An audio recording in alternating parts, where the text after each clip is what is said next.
afternoon, everyone. I hope you are doing just fine. Unfortunately, it seems the Kakori Woods have become unsafe to enter. At night, remember to leave an offering to your god for protection, and leave sage at the door if you live near them. If you live with older people, and you notice them starting to listen to the voices that come from the woods, snap them out of it quickly.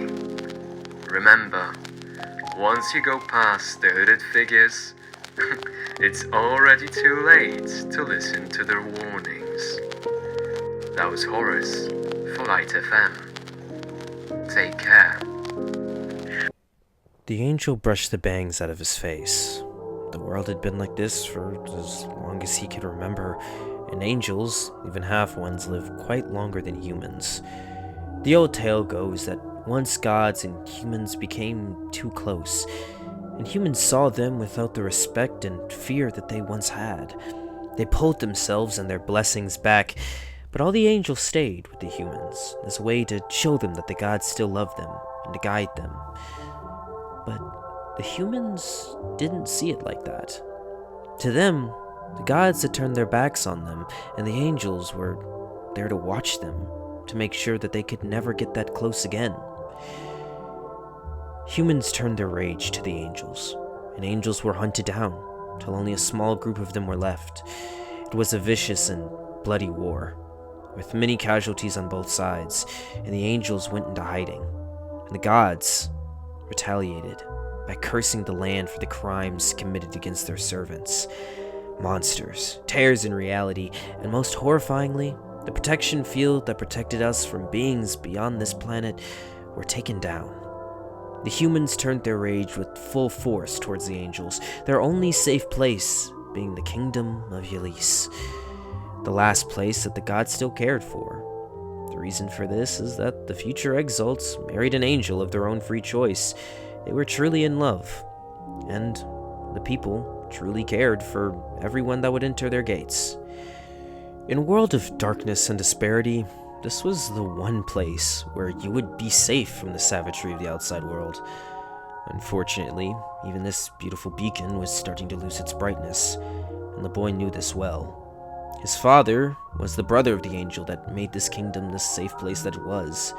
His father, being the champion of the goddess of light, meant that he didn't get to see him much, but thankfully, him and his mother taught him very well. Being one of the few angels that were blessed to be born here, you must protect the future exalt and this kingdom. He was always told this growing up.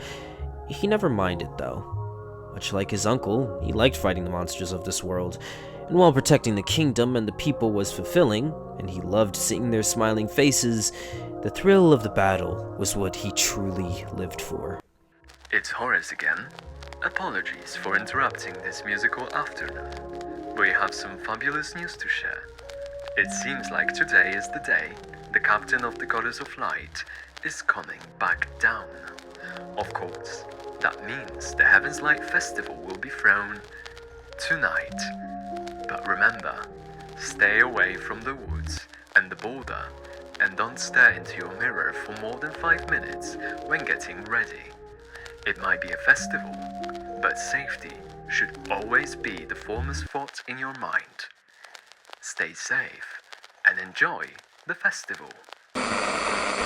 And with that, he turned the radio off, grabbed his rifle, and began headed towards his quarters to get ready for the hunt.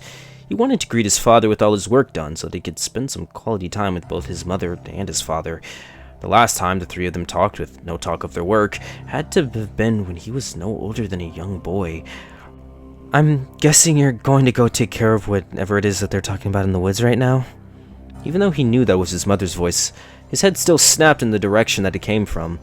Lots of silver you got there, so you're thinking of when to go as well? Yeah, judging from the few details and witnesses' reports, I'm hoping that's the case. He grabbed a silver sword from his personal armory and a few throwing knives. Thankfully, Uncle knows how to give excellent birthday gifts. I'll say.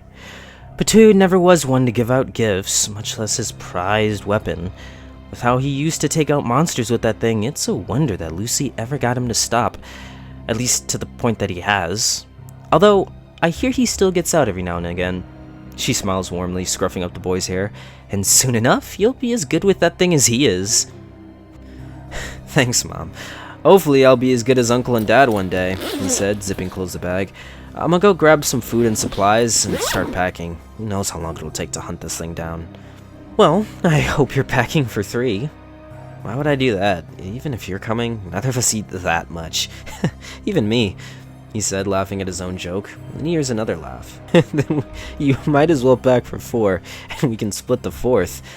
The boy quickly turns around, staring at the brown-haired angel that appeared in front of him. Father, is that you? Why are you here? I thought you wouldn't be back until much later tonight." He was scooped into his hug. His father always gave the best hugs. "Shh, as far as the rest of the world knows, that's exactly what's gonna happen. But I'd figure a little bit of family bonding could never be a bad thing." "You came back at the perfect time, actually. We were just about to go on a hunt. Wendigos. That's what we were thinking, anyway." His father looked up to the ceiling, hand on his chin, and he began thinking. "Okay, let's see how your hunting skills have progressed. Although I'm starving. Come on, let's eat. There's so much about Skyworld that I want to tell you about." He clasped his arm around the boy, beaming at him with a worn warmth that the boy had longed to see for a long time. "Of course. You come back, and the first thing on your mind is food," she said, letting out a sigh. "But then again, I wouldn't trust you if you acted any different." As the boy watched his parents interact, they seemed to be both filled with a joy and youthfulness that he hadn't seen in either of them in a long time. From the stories that he's heard from his father on the battlefield and his mother in the war room, he would almost believe that these were 2 different people. "So, how have things been in the kingdom since I left?" "Oh, you know, the same old, same old. Evil cults trying their best to plunge the world into a desolate hellscape, as the gods intended. Having to deal with food rationing with certain parts of the country, and, of course, trying to make sure that we stay in favor of the gods. It's just peachy," the boy's mother said in a sarcastic tone. It was her way of dealing with the stress, because how else was she supposed to react to a cosmic joke, if not to laugh and joke back? "I actually went to Plagia. A mission took me out there once. I assumed that people actually hating angels was an outdated concept, but the people over there opened my eyes really quick." "Morgan, you went to Plagia? Oro, you let him go to Plagia?" "You're a brave man, my son. A brave man indeed. Christ. You know, that place alone makes it so hard to get any of the gods to really listen to us talking about work, even though we promised we wouldn't. Although at this point, I guess our lives have gotten so whittled down that there really isn't much else to talk about, is there?" Even though she let out a small chuckle, Oro and everyone else in the room failed to see any actual comedy in what had become of their lives. Uncle Pete actually taught me how to hunt pretty recently," Morgan said, trying to lift up the mood in the room. "Did he now? That's surprising. He must have taken a liking to you then. To be honest, I can't imagine him being a good teacher at all." "Oh, how was that?" "It was a lot of fun, actually. Although, his personality was a bit shocking and kind of hard to get used to," Morgan said, recounting the rigorous adventure that was learning how to hunt with his uncle. "He was stern, and he didn't make as many jokes as you guys do, but he was a good teacher, I think." Not a good enough one if you ask me. When I came home, Morgan was sitting at the kitchen table with a skinned, bloody mess. I mean, seriously, would it have killed him to take it to his house? It took hours to clean, too. And then, by the time that he came back, I had already finished teaching his lesson. Sounds just like him. Pete's always been a free spirit. If he thinks he needs to be doing something or be somewhere, there isn't much you can do to keep him from going," his father said as he listened to Oro recount her story. The rest of their lunch played out a lot like that, sharing stories and laughing. It was times like this that reminded Morgan of why he fought tooth and nail against the monsters and evil, why his family couldn't always be together, and why he would most likely end up laying his life down for this kingdom. There were hundreds of families just like this, and he would protect all of them. Alright, well, as fun as this has been, unfortunately, we have to go take care of this monster problem before Mr. Celebrity has to make his grand appearance tonight. Oro said, getting up from the table and stretching. They cleared the tables and went their separate ways to ready themselves for the hunt. The boy loved the thrill of fighting monsters. He was told that he takes after his uncle in that way. And now, with his father here to see how much he's improved since he last saw him, this one felt kind of special. He grabbed his equipment and headed out to the front steps where he saw the carriage waiting. As he hopped in, he looked at the city that would explode into the most lively place on Earth once his father announced his return. Leaning his head against the wall of the carriage, he felt himself drifting into unconsciousness. Much like all of the young angel's dreams, this one was indescribable and impossible to comprehend. Gusts of wind, screaming, wailing, and someone speaking in a language he couldn't quite understand, but felt very familiar. It was either that or pitch blackness, although he didn't mind either. But somehow, this dream felt like a warning of some kind, a cautionary tale. Like most dreams, once he was awoken, they vanished, and was replaced by the warnings of reality. Wake up, we're almost there. I guess you were training harder than you thought. You were asleep for like 2 hours. We're in the countryside now. The green hills, a stark contrast to the castle towns that the boy often found himself in. So, these are the Kokori Woods now? Jeez. I remember when these woods used to be a fun place for kids to wander around in. The gods can keep monsters out, but when humans turn themselves into monsters, there isn't much they can do. His father said, thinking out loud, and then he turned his way. So, tell me exactly what these Wendigos are and what you know about them, and how we can dispose of them. Morgan was staring out of the window when he noticed that the woods seemed as safe and as normal as they could be. One of the Wendigo's most terrifying tricks is its sneakiness. They're created when a human participates in the act of cannibalism within a forest, a curse from the goddess of nature. They're extremely strong physically, but they prefer to attack the mind of their victims, luring their prey into the woods and leading them back to their dens, or taking the form of a normal-looking people. But due to the insanity of the curse and the internal hunger that the creatures gain, they can never really be human again, he recited. Hunting them is rather unpleasant, not because they're really all that hard to kill, but because once they die, they return to their normal form.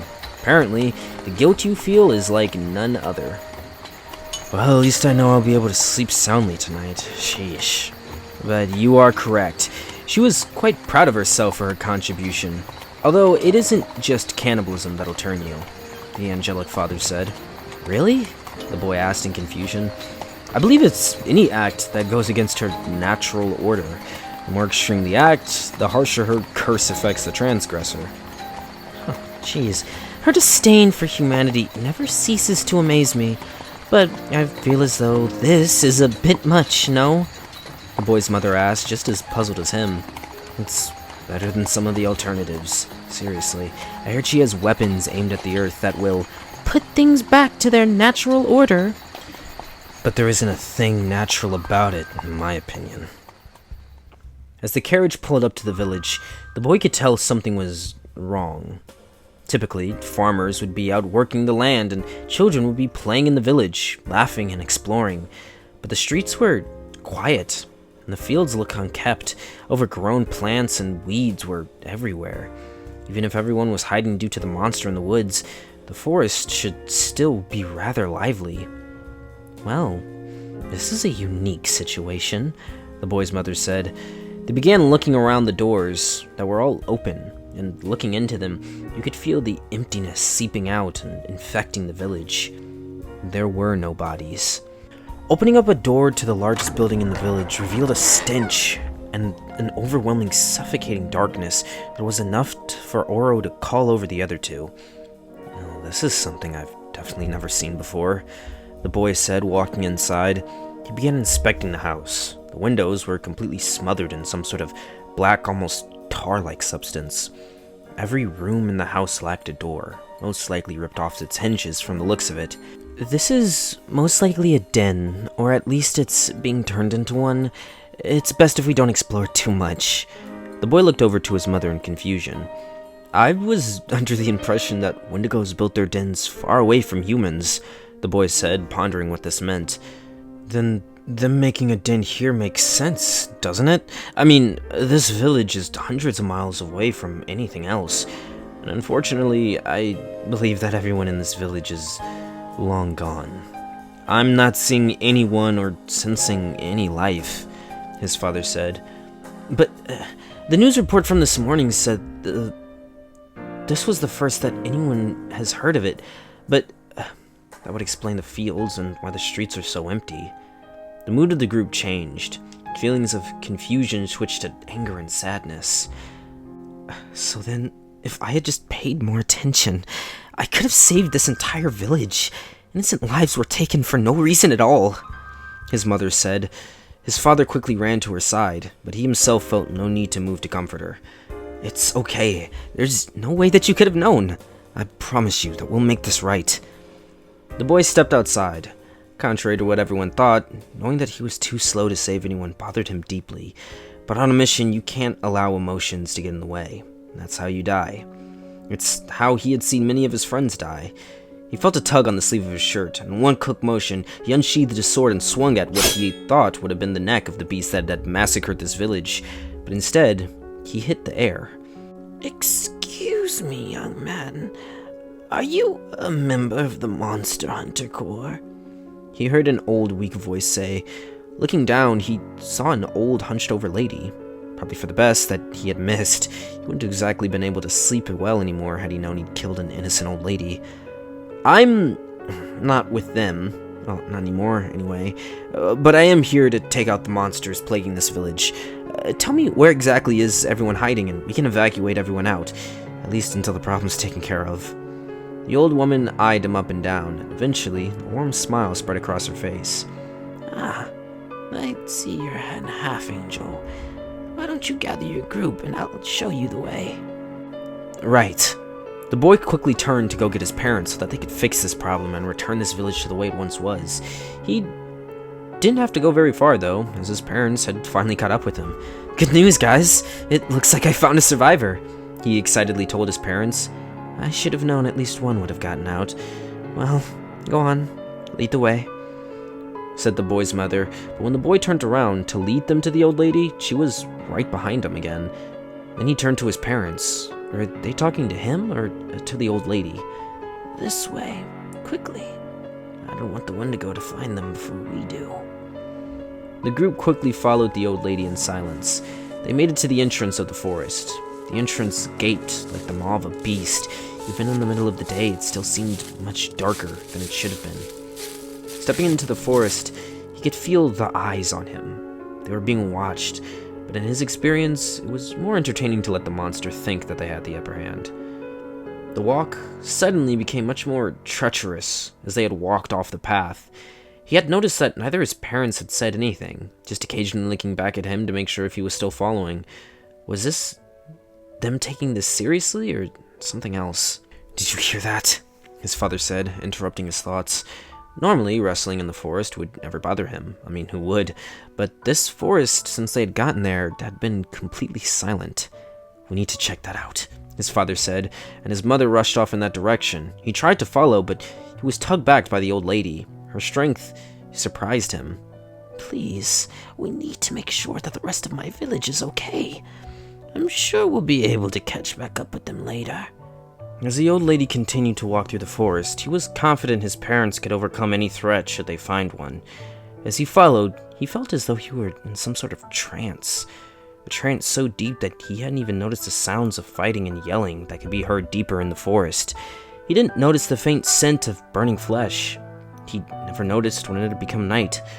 Like a predator, he kept his eyes on the lady leading him. "So, do you mind telling me a bit about this situation?"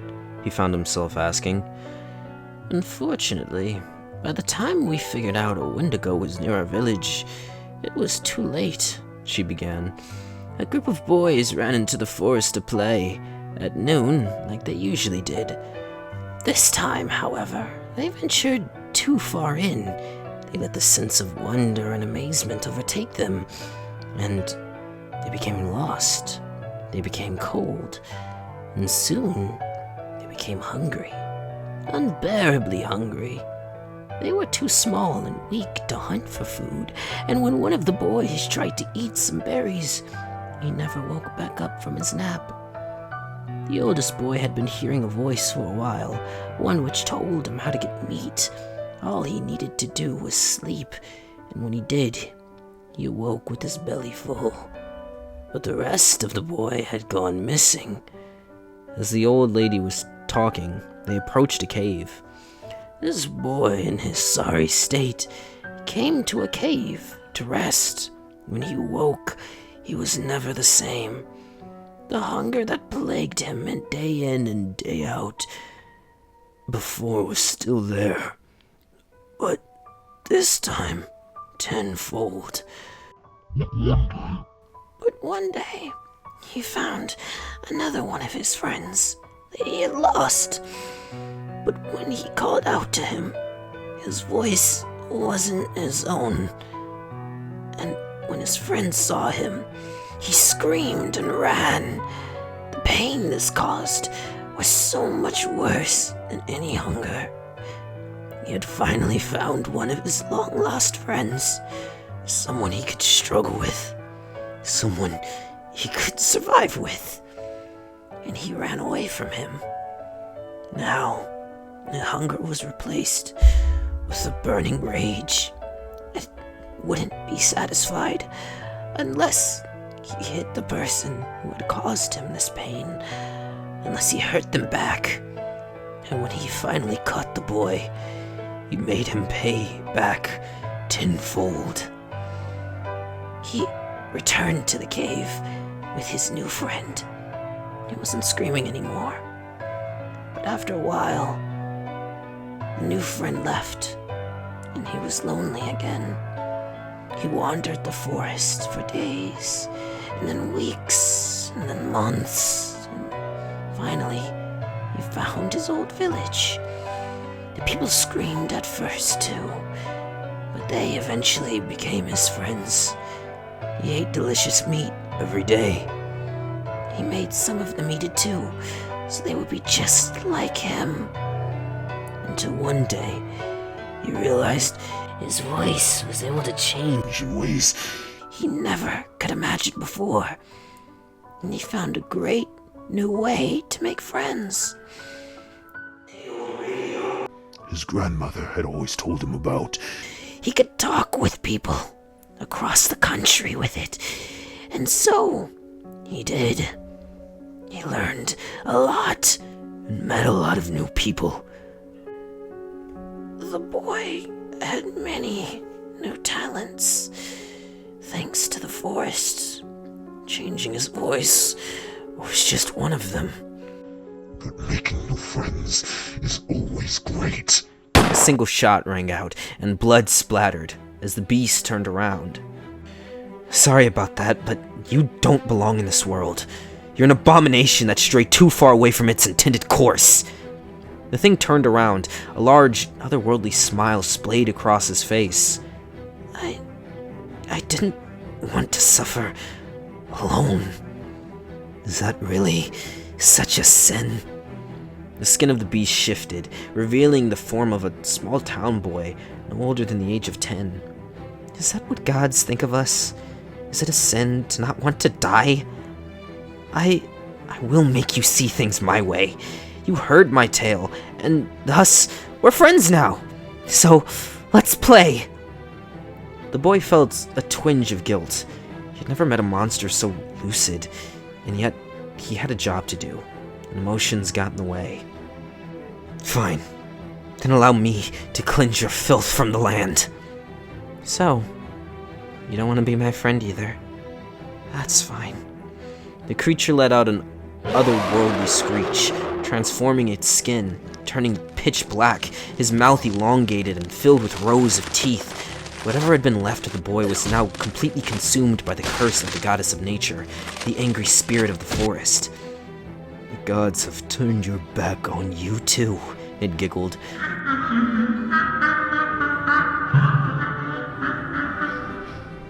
They no longer love this country or these worms that you try to protect. It lunged at him with razor-sharp claws, destroying trees as the half-angel was barely able to dodge. I will do everything in my power to crush everything you and your people try to protect. Everything you love. If I have to be alone, then so will you. Morgan grimaced as he pulled out his sword and charged at the beast. The thrill of the battle was the only thing on his mind. It charged at him and quickly leaped for him. But Morgan slid under, raising his sword up and cutting the belly of the beast. He quickly rose back to his feet, and while the beast's insides were spilling out, it didn't seem to burden it. The monster rushed towards him, clashing his claws with his blade. The strength of his claws quickly overpowered him. Thinking quick, Morgan used the momentum of the monster against him, falling back and kicking his foot into its stomach, sending it and his sword over his head.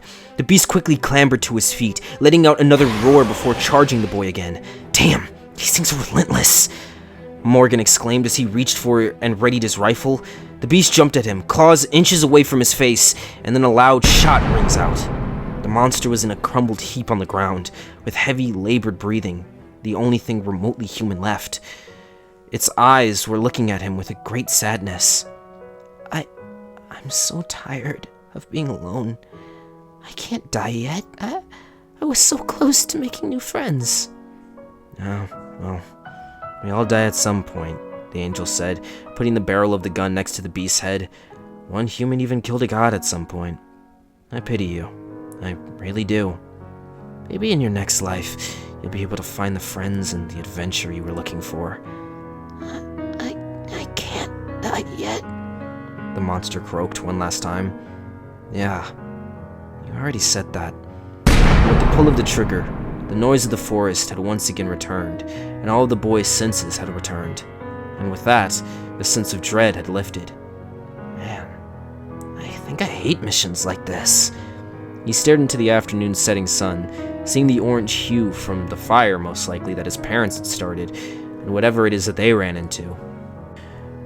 The beauty of the world that the boy grew up in was slowly starting to fall apart piece by piece. Every day he saw or experienced something that ripped away his humanity and his feelings. This was the first time that he couldn't save human lives, and the first time that he indirectly took one. If this was the monstrosity that lied here, then what exactly did his father do? Darkness wasn't supposed to dwell in the kingdom of Yllis, and yet he had seen it. He had just seen it. Were the gods really turning their back on humanity? Or was there more going on than even he knew? The boy cut out the beast's heart. It was cold, but still beating.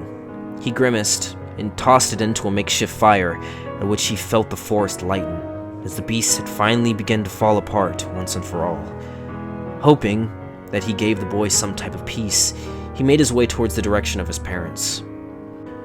As Morgan approached his parents and the smoldering remains of another abomination of the forest, the boy noticed that his mother was helping his father up, and they were laughing.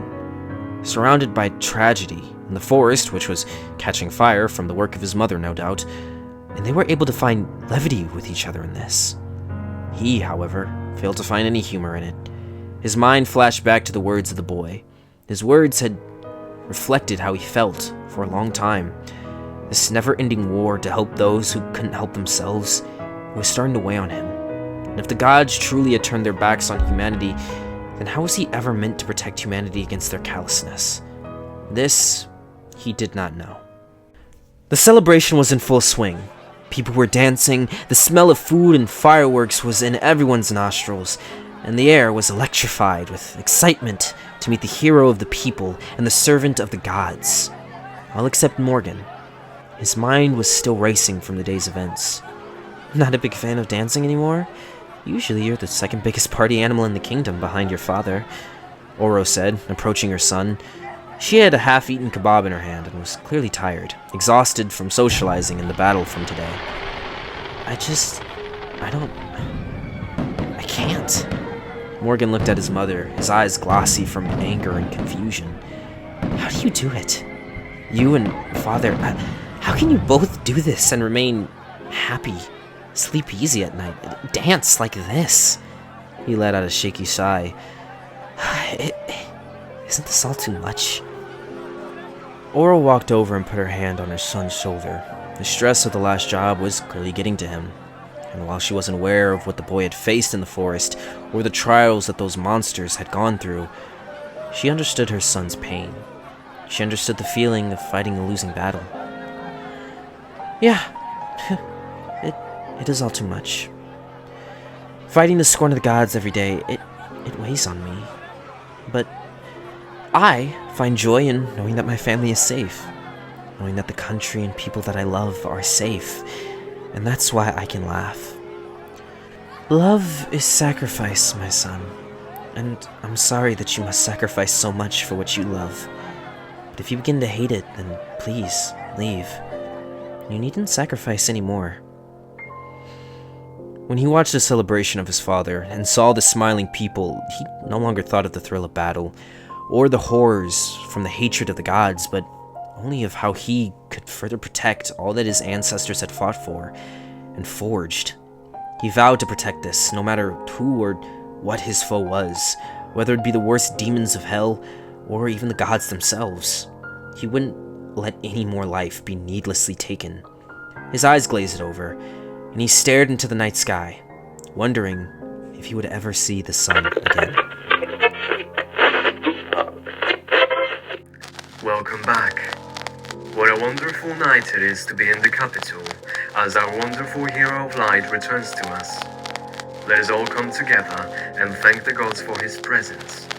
In unrelated news, it seems civil unrest is sweeping through the villages to the east, as neighbors are reportedly eating the livestock and each other, after mysterious hooded figures were seen gathering in mass in that area.